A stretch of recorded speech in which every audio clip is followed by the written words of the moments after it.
স্থগিত হলো আওয়ামী লীগের নিবন্ধন। স্বরাষ্ট্র মন্ত্রণালয়ের প্রজ্ঞাপনের আলোকে এমন সিদ্ধান্ত নিয়েছে নির্বাচন কমিশন। সোমবার রাতে নির্বাচন ভবনে এক ব্রিফিংয়ে এই তথ্য জানিয়েছেন নির্বাচন কমিশনের সিনিয়র সচিব আক্তার আহমেদ।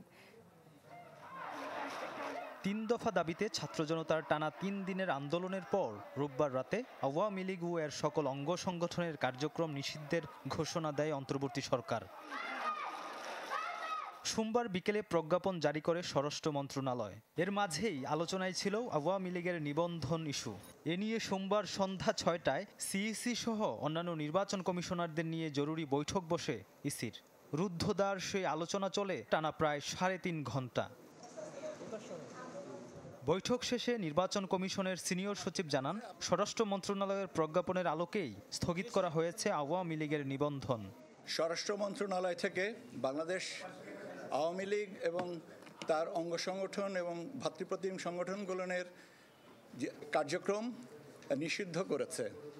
তার ধারাবাহিকতায় ইলেকশন কমিশন সিদ্ধান্ত নিয়েছে যে আওয়ামী লীগের নিবন্ধন স্থগিত করা হলো।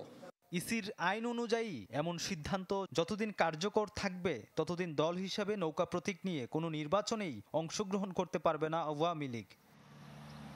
মির্জা রাকিব, চ্যানেল 24, ঢাকা। স্টে সেফের ডাবল লেয়ার প্রোটেকশনই পিরিয়ডের হেভি ফ্লোর দিনগুলোতে আমাকে রাখে নিরাপদে। Stay safe.